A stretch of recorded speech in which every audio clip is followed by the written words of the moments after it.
Hello everyone, welcome to Unacademy semester exams. And आज मैं आपके लिए एक बहुत ही स्पेशल वीडियो लेके आई हूँ। It is about top 45 match the columns. So जैसा कि आप सब जानते हैं कि गेट में हर साल कोई ना कोई मैच द कॉलम्स पूछा जाता है। एंड इस साल आईआईटी बॉम्बे गेट का पेपर सेट कर रहा है। तो आईआईटी बॉम्बे जनरली या तो सिंपल क्वेश्चन देते हैं जो सब लोग अटेम्प्ट कर पाए अगर आपने डिसेंट पढ़ाई की है, या फिर आईआईटी बॉम्बे आपका नॉलेज चेक करते हैं। The test your knowledge by giving certain questions like match the columns, जिसमें अगर आपको पता है तो आप आंसर कर सकते हैं और अगर आपको बिल्कुल नहीं पता है तो आप आंसर नहीं कर पाएंगे। Okay, so let us start with today's video. Unacademy is India's biggest online learning platform, and you can access all the content available on Unacademy through the comfort of your device, laptop, mobile, जो भी आप जिससे भी access करना चाहे आप Unacademy के courses, free classes, free test सब एक्सेस कर सकते हैं। My name is Reva and here is something about me. I have been training students for various competitive exams. अगर आपने अभी तक अनअकैडमी का लर्निंग ऐप डाउनलोड नहीं किया है तो सबसे पहले इसे प्ले स्टोर से डाउनलोड करके इंस्टॉल कर लीजिए। ये टोटली फ्री ऑफ कॉस्ट है। इसमें आपको free of cost daily live classes मिलेंगी, बहुत सारे टेस्ट्स हैं, क्विजेस हैं, जितने भी कोर्सेज हैं वो सारे स्ट्रक्चर्ड है, यानी सिलेबस के हिसाब से बने हुए हैं और अनलिमिटेड एक्सेस है। एक दिन में जितना पढ़ना चाहे पढ़ सकते हो, कोई लिमिट नहीं है। 2 तरह के सब्सक्रिप्शन है। अगर आप सब्सक्रिप्शन लेना चाहते हैं तो नथिंग लाइक दैट।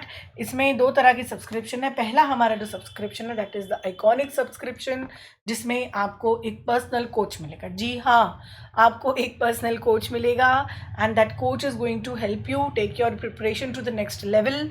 साथ ही साथ आपकी मेंस यानी कि सब्जेक्टिव एग्जाम्स की पढ़ाई भी होती जाएगी।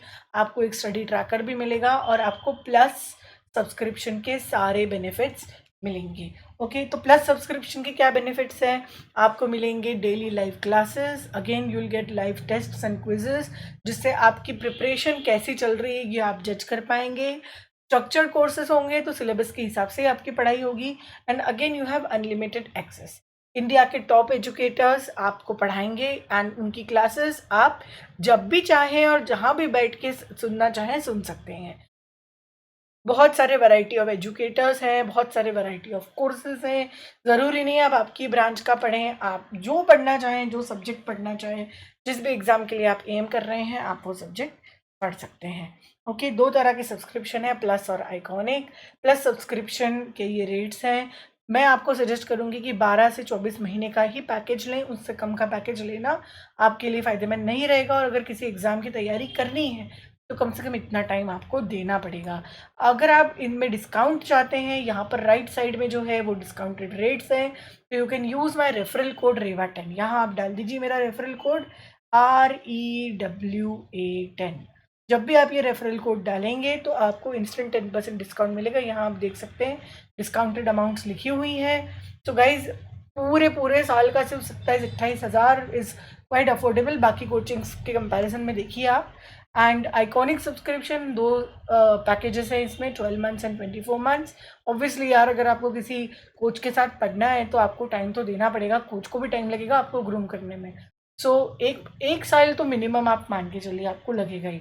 तो रेवा10 again is my subscription code जो आप यहाँ यूज़ कर सकते हैं टू गेट इंस्टेंट 10% डिस्काउंट। देखिए 50,250 रुपीज़ का 1 साल का पैकेज 45 to 25 का हो जाएगा, यानी 50,000 का 45,000 का हो जाएगा अगर आप मेरा ये कोड यूज़ करते हैं। ओके, सो गाइज अगर आपने ये अभी तक एनरोल नहीं किया है तो आज ही इसे एनरोल कर लीजिए। और अगर आपने कर लिया है तो आपके फ्रेंड्स, कॉलीग्स, क्लासमेट्स जो भी हैं उन सबसे कहिए कि इसके लिए एनरोल कर लें। Okay, so here I have top 45 match the columns just few days before get so that you can revise. ठीक है, आपका क्विक रिविजन हो जाएगा। सो गाइज देखिए यहाँ पे मैं जितने भी क्वेश्चंस लेके आ रही हूँ, 45 क्वेश्चंस में लिस्ट 1 रहेगी, लिस्ट 2 रहेगी और कुछ ऑप्शंस रहेंगे। आपको उस करेक्ट ऑप्शन सिलेक्ट करना है। ठीक है, so this first question is from mechanics, engineering mechanics. ABCD 4 चीज़ें हैं लिस्ट 1 में। 2 parallel forces acting on a body moving with uniform velocity, then a moving particle, two coplanar forces equal in magnitude but opposite in direction and coefficient of restitution. List 2 में है collision, forces in equilibrium, kinetic energy और couple. और आपको बताना है कि कौन सा ऑप्शन करेक्ट है. यहाँ पे 4 ऑप्शन दिए हुए हैं ABCD. आपको इसमें से करेक्ट ऑप्शन चूज करना है. तो देखिए गाइज, अगर आपको ये सारी चीज़ें नहीं पता है तो डरने की बिल्कुल भी बात नहीं है. आप ये देखिए, two coplanar forces equal in magnitude but opposite in direction. तो ये equal in magnitude and opposite in direction, ये आपको पता होना चाहिए. This relates to a couple. ये एक कपल होता है. तो सबसे पहले तो आप ये जोड़ी बना लीजिए. सी की जोड़ी है 4. तो ऑप्शंस देखिए कहाँ कहाँ पर सी की जोड़ी 4 आ रही है. ओनली वन ऑप्शन, सिर्फ ये ऑप्शन. तो बस आपका काम खत्म. कुछ और टैली कर लीजिए. जैसे डी में कोएफिशिएंट ऑफ रेस्टिट्यूशन, कोलिजन. हाँ, अगर आपको ये पता है तो yes, this is true. Then A का ऑप्शन है two parallel forces acting on a body moving with uniform velocity. A का ऑप्शन है 2, that is forces in equilibrium. ठीक है. And a moving particle has kinetic energy. ठीक है. तो my correct option in this case is option number C. ठीक है, option C. Next question. Column A में कुछ मेथड्स दी हैं और कॉलम बी में कुछ मेथड के नाम दिए हैं.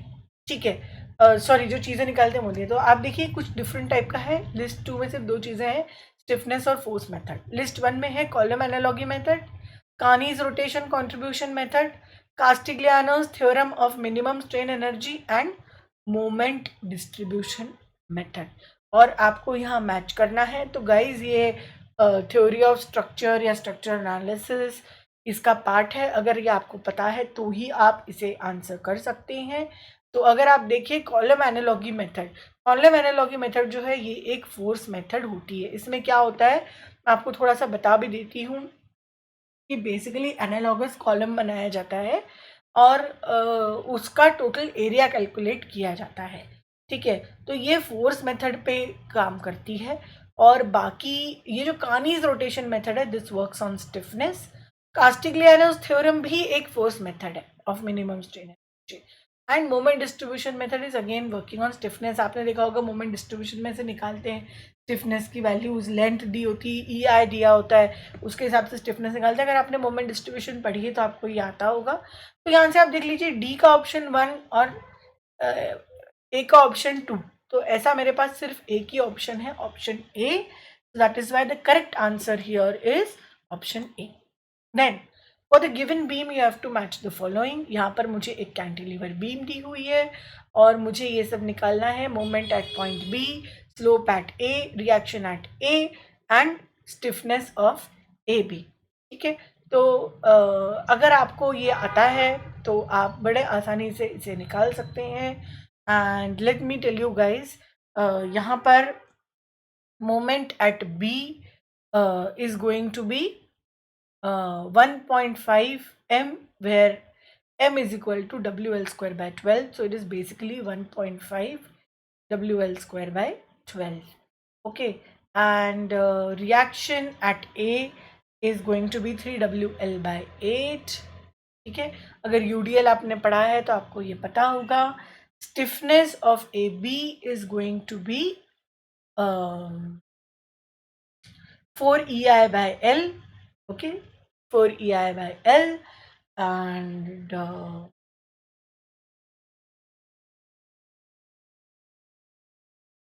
रिएक्शन एट ए हम देख चुके हैं. हाँ, slope at A, slope at A होगा ml upon 4I. ठीक है. So the correct option here is option A. ठीक है. आप इसको वर्कआउट करके देख लीजिए आराम से, if you are not understanding it so quickly. ठीक है. अब ये एक नेक्स्ट क्वेश्चन बड़ा ही डिफरेंट टाइप का, मैच द कॉलम. अब आप सोचेंगे कि इसमें तो कोई नॉलेज बेस्ड नहीं है, तो कैलकुलेशन करने पड़ेंगे. तो जी हाँ, आपको कैलकुलेशन करनी पड़ेगी. एंड आप इसको मैच कीजिए कौन सा ऑप्शन कहाँ जाता है. तो बेसिकली इसको आपको you have to solve the whole truss. आपको इस पूरे ट्रस को सॉल्व करना पड़ेगा. Okay. Then next option, next question. You have in the list 1 you have fineness of cement, setting time, soundness and workability. And in the list 2 you have Le Chatelier's apparatus, Vicat's needle, air permeability apparatus and slump cone. तो ये बड़ा ही आसान सा question है. Okay, workability determine की जाती है स्लम्प कोन से. Okay, and that means D with 4. तो यहाँ पर ये ऑप्शन तो तुरंत एलिमिनेट हो गए बिकॉज डी विथ 4 वाले ऑप्शन आपको देखने हैं. उसके बाद fineness of cement is by air permeability apparatus. Then setting time is by Vicat's needle and soundness is by Lee Chatelier's apparatus. ये बड़ा कॉमन है, ये आपको पता होगा. So right option is option number A. That is the right option. ठीक है. Then next is list 1 में है ordinary Portland cement, rapid hardening cement, low heat cement and sulfate resistant cement. और list 2 में हमें कुछ properties दी हुई हैं, जैसे the percent of C3S is maximum and is of the order of 50%. Then the percent of C2S and C3S are the same and is of the order of 40%. Then it reacts with silica during burning and causes particles to unite together and development of strength. And the percentage of C3A is minimum and of the order of less than 5%. So this is purely knowledge based question. अगर आपने ये पढ़ा है तो ही आपको आता होगा. And the right option is option B. देखिए, ordinary Portland cement reacts with silica during burning and causes particles to unite together and it results in development of strength.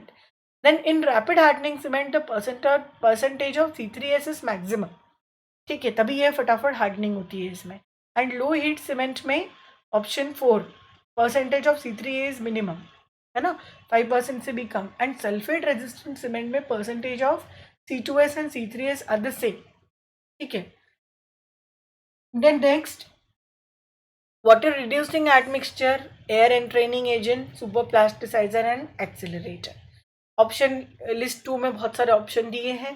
तो यहाँ पर the right, again this is totally knowledge based, the right option is C. ठीक है. So basically C में ये आता है A, that is water reducing admixture is lignosulphate. Then air entraining agent is neutralized benzol resin. Superplasticizer is sulfonated melanin formaldehyde and accelerator is nothing but calcium chloride. Okay. Then again यहाँ पर कुछ test दिए हुए हैं, सारे के सारे workability of fresh concrete के टेस्ट हैं. स्लम्प टेस्ट, कॉम्पैक्शन फैक्टर, वीबी टेस्ट और फ्लो टेस्ट. और यहाँ पर इनकी आइडियल वैल्यूज दी हुई हैं. हमें करेक्ट ऑप्शन चूज करना है. ठीक है. तो अगर आपको पता हो तो स्लम्प आइडियल होता है 75 से 125 के बीच में. तो दैट मीन्स A2. तो A2 वाले कौन सा ऑप्शन है, ये B और C हट गए, A और D बचे हैं. तो यहाँ पे आप देखिए D1 है, दैट इज फ्लो टेस्ट में ये D1 है दोनों केस में, तो ये इसका मैच हो गया. अब क्या बचता है, compacting factor and VB consistometer test. ठीक है. तो compacting factor is basically you get a factor which has no unitless, इसका कोई यूनिट नहीं है. तो compaction factor B is 3. तो that means हमारा option D is the correct option in this case. Then cement content, aggregate content, water content and water cement ratio. ये IS method की 4 steps दी है. हमें ये बताना है पहली कौन सी, दूसरी कौन सी, तीसरी कौन सी है और चौथी कौन सी है. तो guys again this is knowledge based. IS method अगर आपको पता होगी तो आपको ये पता होगा कि cement content is the third step, है ना.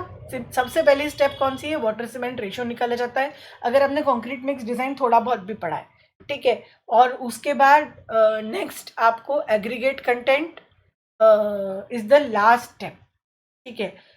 उसके बाद क्या किया जाता है, सबसे पहले वाटर सीमेंट रेशो निकाला जाता है. उसके बाद वाटर कंटेंट निकाला जाता है, कितना पानी लगेगा. उसके बाद सीमेंट कंटेंट निकालते हैं एंड लास्ट में एग्रीगेट कंटेंट निकालते हैं. ठीक है. ये अगर आपने IS मेथड या इवन ACI मेथड में भी ऐसे ही होता है ना. तो अगर आपने ये methods of concrete mix design पढ़ी है तो ही आपको ये आता होगा. अब ये काफ़ी सिमिलर है पुराने क्वेश्चन से, तो इनको देखिए मैच करके देखिए. जैसे soundness of cement, soundness is Le Chatelier's, तो 3 इज A. तो यहाँ पर देखिए ऑप्शन A एलिमिनेट हो गया, 3 is A. Then consistency of cement, that is consistency of cement is air permeability test. Sorry, fineness is air permeability test. ठीक है. So basically the right option is C. इसमें देखिए setting time is by Vicard's apparatus, हमें ये पता है setting time Vicard's apparatus है. उसके बाद consistency of cement is also Vicard's apparatus, है ना. And soundness is by Leach-Ateliers and fineness जो है fineness is by air permeability. ठीक है. तो पिक्नोमीटर का इसमें कोई रोल नहीं है, ये स्पेसिफिक ग्रेविटी ऑफ सीमेंट के लिए होता है पिक्नोमीटर. ओके. नाउ कुछ प्रोजेक्ट मैनेजमेंट के क्वेश्चन है. तो यहाँ लिस्ट 2 में देखिए कुछ फ्लोट्स के नाम दिए हुए हैं, टोटल, फ्री, इंटरफेयरिंग और इंडिपेंडेंट फ्लोट, है ना. और यहाँ पर हमें कुछ ऑप्शंस दिए हुए हैं. This is the description of activity flow. So earliest start time of successor activity minus earliest activity in the question minus the duration. ठीक है. तो this is actually free. Then time available for an activity performance minus the duration of the activity. This is actually total. Okay. Then excess of minimum available time over the required activity duration. This is actually independent float. And the last, that is D option, is difference between total and free float for an activity, that is interfering. So my correct option is option D. ठीक. Then I have activity, event, dummy and float और मुझे इसका match करना है. तो ये देखिए resourceless element, resource consuming element, spare time और इंस्टेंटेनियस स्टेज. इसमें आप देखिए कैसे होगा. Okay. I can see here that activity is actually a resource consuming element. Okay. Then event is actually instantaneous stage. Event एक instant के लिए होता है. Then dummy is a resourceless element, हम बीच में डाल देते हैं dummy. And float is actually जो spare time हमें लगता है. The right option is C. ठीक है. Then PERT, node, dummy और CPM, इसमें हमें इनसे मैच करना है लिस्ट 2 से. ओके. तो यहाँ पे आप देखिए बेटा, सबसे पहले PERT is actually event oriented. PERT is event oriented. Node is end of job. Then dummy is imaginary activity, ये सबको पता होगा. Dummy is imaginary activity. And CPM is activity based. PERT is event based and CPM is activity. ठीक है. तो the right option is option C. Then you have certain admixtures and you have certain examples of the admixtures. So purely knowledge based question, purely. ठीक है. तो retarder है calcium sulphate, retarder है calcium sulphate. Accelerator है natural, no, accelerator है calcium chloride. Sorry, accelerator is calcium chloride. Then pozzolana is volcanic tuff. जितना भी volcanic ऐश वगैरह होता है ये सब पोजोलानिक होता है. ठीक है. And air entraining agent is natural wood resin. So the right option is option C. Okay. Then list 1 में मेरे पास कुछ मेथड्स हैं और लिस्ट 2 में कुछ अप्रोचेस हैं. तो देखिए ये भी पूरी तरह से नॉलेज बेस्ड है. Torsional analysis is Q bonding theory. Then shear stress analysis is stress analogy. Limit state method is semi probabilistic approach, ये आपको सबको पता होगा अगर आपने पढ़ा है तो. And working stress method is deterministic. So right option is B. ठीक है. Then we have cables and arches से भी एक क्वेश्चन है. ओके. तो अगेन नॉलेज बेस्ड. ठीक है. यहाँ पर अगर आप देखें तो the shape of a cable suspended between two supports is defined by applied loads. ठीक है. तो A का 4. The cable uniformly loaded along the horizontal span takes the shape of a parabola. The cable uniformly loaded along its length assumes the shape of a catenary. And the girder in a suspension bridge transmits to its supports a little load. Girder supports पे load transmit करता है। तो right option is option C in this. Then we have group question 17। उसमें group 1 में elements and design of a girder है एंड group 2 में qualitative locations of the girder है। Again totally knowledge based. Flange slice जो है that is away from the centre of span and web slice जो है that is away from the support. Then bearing stiffeners जो हैं that is all supports, ये सारे supports होते हैं। और हॉरिजॉन्टल स्टिफनर जो है these are longitudinally somewhere in the compression flange, इसमें जरूरत पड़ती है हॉरिजॉन्टल स्टिफनर्स। ठीक है, so my right option is A. Then group A में और ग्रुप बी में अलग अलग वेल्ट्स का डिस्क्रिप्शन दिया हुआ है, अलग अलग वेल्ट्स के नाम है। You have to select the right option. So used when two plates are placed one below the other, ये कौन सा वाला है? This is slot weld, this is slot weld. Then pressure applied continuously is seam weld, seaming मतलब pressure से ही उसको weld करते हैं। Then member subjected to direct actual load is butt weld, आपने पढ़ा ही होगा। And joining two surfaces in to different planes is again slot weld, है ना। तो प्लग वेल्ड और फिलेट वेल्ड यहाँ कंफ्यूज करने के लिए दिया हुआ है, right option is D. Then कुछ अलग अलग सॉइल्स दी हैं, आपको इन्हें मैच करना है। तो देखिए ML means inorganic silt with small compressibility, M means silt, ठीक है, और L means low plasticity. Then SM is silty sand, S is for sand, M is for silt। PT तो आपको सबको पता होगा, ये होता है peat, PT is peat, so it is soil with high organic content with high compressibility। And lastly MH is inorganic silt with large compressibility, the right option is C।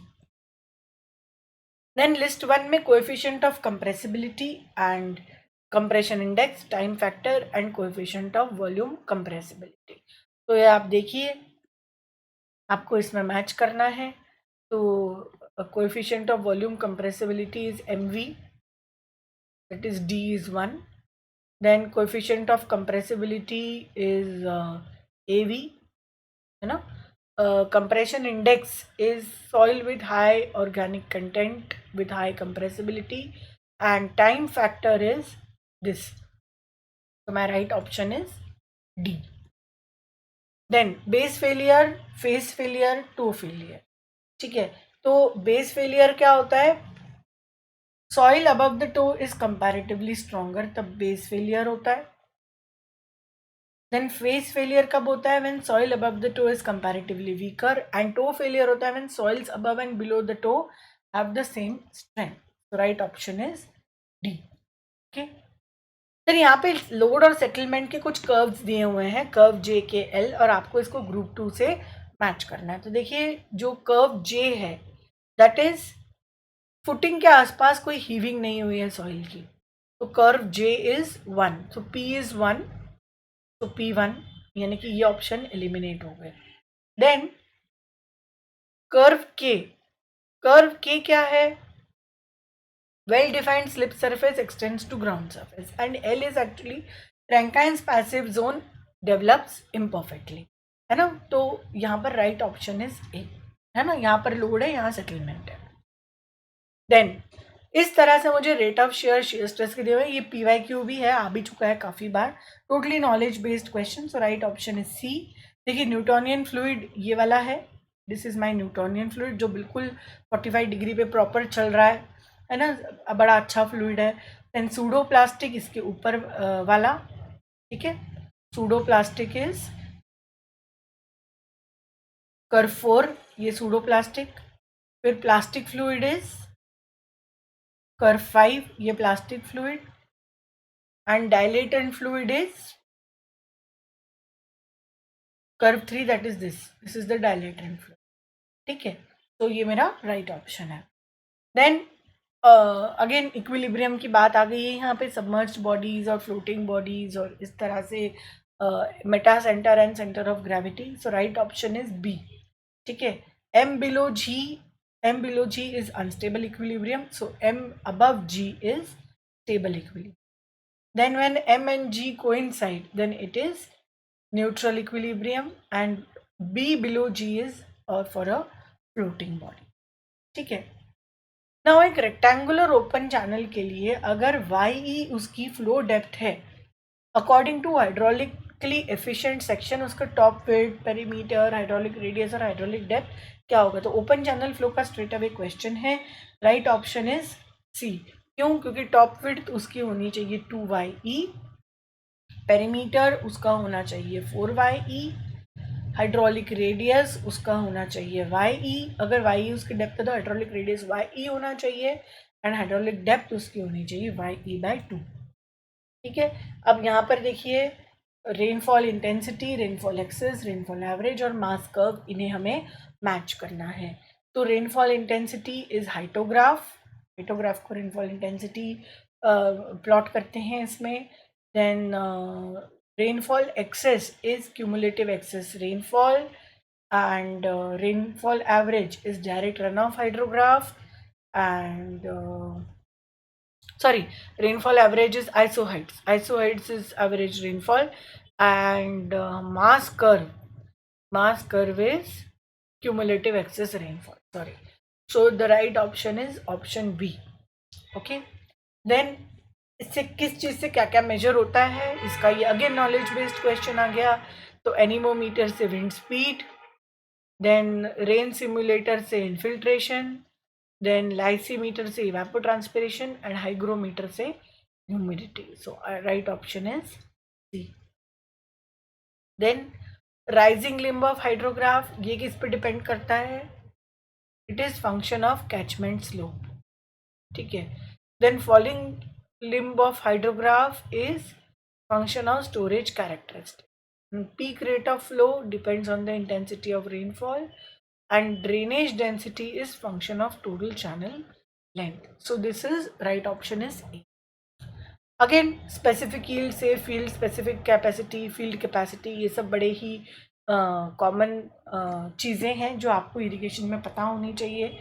तो specific yield is basically measure of water that can be removed by pumping, जो pumping से निकाला जा सकता है. Then safe yield is water bearing capacity of an aquifer. No, it is limit of withdrawal from well without depletion of the aquifer. जब तक कि aquifer में पानी कम ना होने लग जाए तब तक कितना पानी निकाल सकते हैं, वो सेफ यील्ड होती है. C specific capacity is the discharge per unit withdrawal of well, and field capacity is same as specific retention. So my right option is B. Okay. Then unit hydrograph को हमें match करना है. So unit hydrograph is 1 centimetre वाला run off. Synthetic unit hydrograph is ungauged basin के लिए use किया जाता है, बनाया जाता है specially. Darcy's law is for permeability, and rational method is for design flood. So my right option here is option C. Then consumptive irrigation requirement, net irrigation requirement, field irrigation requirement और gross irrigation requirement. तो इसको हमें match करना है इन सब फॉर्मूलों से. तो right option हमारा है B. Consumptive irrigation requirement is CU minus RE. CU is consumptive use, RE is effective rainfall. Then net irrigation requirement is CU minus RE plus W. FIR, that is field irrigation requirement, is this, and S, that is GIR, is this formula. ठीक है. जहाँ ईटा ए है water application efficiency और ईटा सी है water convince efficiency. ठीक है. अब ये CD works, cross drainage works का क्वेश्चन है, बड़ा ही आसान. Aqueduct is bed of canal is well above the HFL, इसको एक्विडक्ट बोलते हैं. तो 1 इज S. तो एक ही ऑप्शन है जिसमें 1 और S की जोड़ी बन रही है. तो my right option is A. इसमें बाकी चीज़ें भी देख लेते हैं. Siphon aqueduct is HFL of drain higher than the canal bed, and super passage is bed of drain well above the canal FSL, and siphon is FSL of canal higher than the bed of drain. So that is correct. Then we have vertical drop weir. So vertical drop weir is suitable for any type of foundation. That is true. Then masonry sloping weir is suitable for soft sandy foundation. Q2. Then dry sloping weir is consists of body wall or weir wall, and parabolic weir cistern is provided the downstream side to dissipate the energy. So right option is option A. Okay. Then अलग अलग अलग अलग यहाँ पर factors दिए हैं और उनको किन यूनिट्स में मेजर किया जाता है ये दिया हुआ है, and you have to just match that. तो देखिए pathogen is always in MPN, most probable number. ठीक है, पैथोजन तो B इज 4, तो ये दोनों ऑप्शन तो वैसे एलिमिनेट हो गए. B is 4. देन टर्बिडिटी जो है, अगर आपने पढ़ा हो तो टर्बिडिटी JTU में निकाली जाती है. और ओडर जो है, ओडर मीन्स द स्मेल, जब हम पानी वगैरह या कुछ भी ऐसा लेते हैं तो ओडर जो है वो TON में निकाली जाती है, एंड कलर इज TCU. तो right option here is D.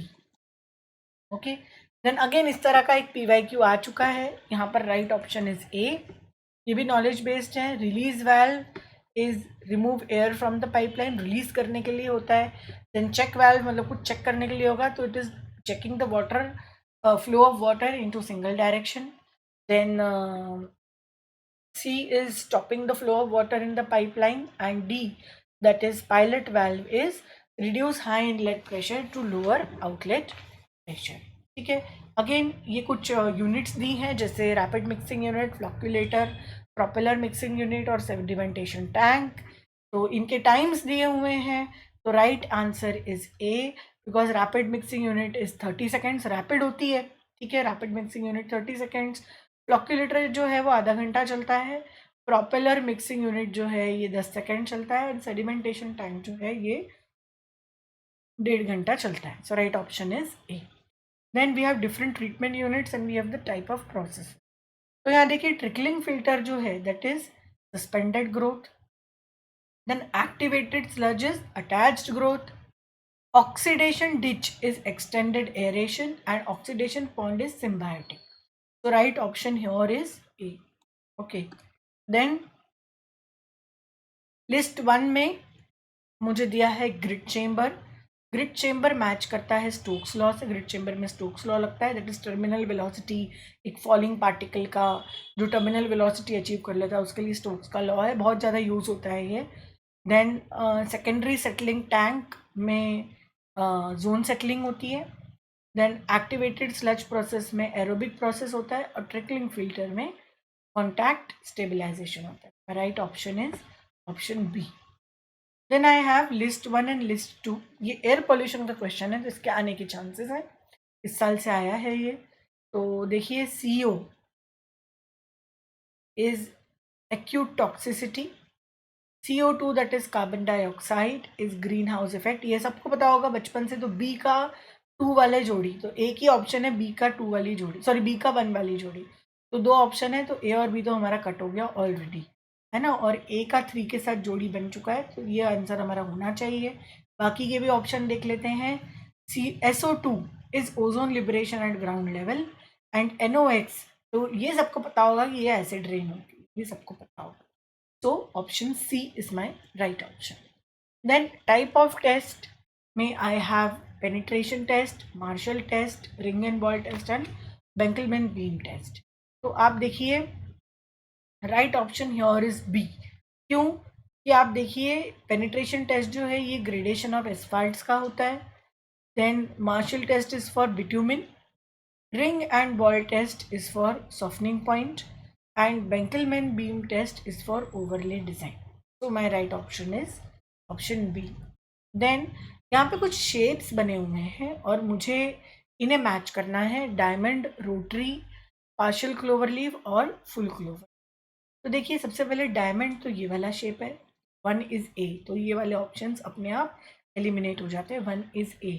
उसके बाद आता है सेकंड, दैट इज रोटरी. तो ये हमारी रोटरी होती है. तो 2 इज B. काइंड से हमारा ये ऑप्शन, सॉरी ये हमारी रोटरी, ये नहीं है, है ना, ये नहीं है, ये हमारी रोटरी है, आपको दिख रहा है ऐसे, ये मैं कंफ्यूज हो गई, ये ऐसे रोटरी इतने डायरेक्शंस में रोटरी जाती है, ठीक है। Then partial clover leaf and full clover leaf. Partial आप देख रहे हैं यहाँ पे कुछ ऐसा आधा अधूरा सा बना हुआ है, तो आपको कुछ भी नहीं पता तो आप इसको पार्शियल क्लोवर लीफ मान सकते। तो right option is B in this case. Then I have spot speed, traffic volume, OD survey and parking survey, ठीक है। तो कैसे कैसे इसको निकाला जाता है उसके ऑप्शन दिए हैं बेटा। तो spot speed is by Doppler radar, है ना, ये आपने पढ़ा होगा ट्रैफिक इंजीनियरिंग में। Spot speed is by Doppler radar. Then traffic volume is by pneumatic tube. OD survey is by Doppler radar, sorry, OD survey is by Doppler radar. No, I think spot speed is by roadside interview, ठीक है। And parking survey by video tape, ये सबको पता होगा। तो I think the right option here is B. Okay, then second last question, यहाँ पे मैंने कुछ कर्व्स दिए हैं और मुझे ये बताने हैं कि किसके अगेंस्ट क्या होगा एक्स और वाई एक्सिस में, तो ये कर्व मैच करेंगे। तो देखिए मेरा राइट ऑप्शन यहाँ पर क्या आएगा, Marshall stability versus percentage binder, ये वाला कर्व है। देन float value versus binder content, ये वाला कर्व है। Voids percent versus binder content percent, ये वाला कर्व है। And voids filled with bitumen versus binder content, ये वाला कर्व है। तो my right option is option D. And second last question, now I have अलग अलग टाइप के सर्वे दिए हैं और इक्विपमेंट दिए हैं राइट साइड में। तो देखिए प्लेन टेबल सर्विंग में एलईडी यूज़ होता है, ये आपने पढ़ा हुआ होगा। तो सी की जोड़ी बन गई 2, तो ये ऑप्शन तो हो गए एलिमिनेट। अब देखिए ट्रैवर्स सर्वेइंग में transverse surveying, geodetic surveying and hydrographic surveying, ये ऑप्शन मेरे पास बचते हैं। तो ट्रांसवर्स सर्वेइंग में I normally go for chain and compass, आपने पढ़ा होगा ट्रैवर्सिंग करते हैं, ओपन ट्रैवर्स, क्लोज ट्रैवर्स, इस तरह से ओपन ट्रैवर्स बनता है। या फिर एक पेंटागन वगैरह अगर हमें बनाना है, हेक्सागन बनाना है, तो we go for close traverse, तो उसमें चेन और कंपास लगता है ना। तो ए की जोड़ी है 3 और सी की जोड़ी है 2, तो बेसिकली अभी तो हमें ये ऑप्शन ए ही लग रहा है। और भी देख लेते हैं, जियोडेटिक सर्वे में क्या किया जाता है, वी यूज अ थियोडोलाइट। तो basically the curvature of earth is taken into account, हम थियोडोलाइट यूज करते हैं। थियोडोलाइट से हम वर्टिकल एंगल्स वगैरह भी निकाल सकते हैं वर्टिकल डिस्टेंसेस के लिए। And hydrographic survey is Weddle's sounding machine. तो अगर आपको ये नहीं भी पता है तो इतना पता होने से भी आप इसको सॉल्व कर सकते हैं। And right option is A. Then we go for list 1 में कुछ नाम दिए हैं, लिस्ट 2 में कुछ इक्वेशंस दिए हैं, हमें इसे मैच करना है। तो अगर आपको ये नहीं भी पता है तो देखिए पहला नाम है क्यूबिक पैराबोला इक्वेशन। तो यहाँ पे आपको दिख रहा है पैराबोलिक इक्वेशन है ना, इसको मैच कर दीजिए ए के साथ 4 की जोड़ी। अब ए के साथ 4 की जोड़ी यहाँ कहाँ है, कहीं भी नहीं, एक ही जगह पर है, तो यही ऑप्शन लग रहा है। बाकी भी और देख लीजिए, शिफ्टिंग ट्रांजिशन कर्व, अब ये आपको सपोज नहीं पता है तो देखिए इसकी जोड़ी इसके ये है अकॉर्डिंग टू दिस ऑप्शन, ठीक है। अच्छा, वैली कर्व और समिट कर्व आपने पढ़ा हुआ होना चाहिए, बड़ा कॉमन है। तो वैली कर्व का ये फॉर्मूला और समिट कर्व का ये फॉर्मूला है ना, और ये मैच कर रहा है, तो my right option is D.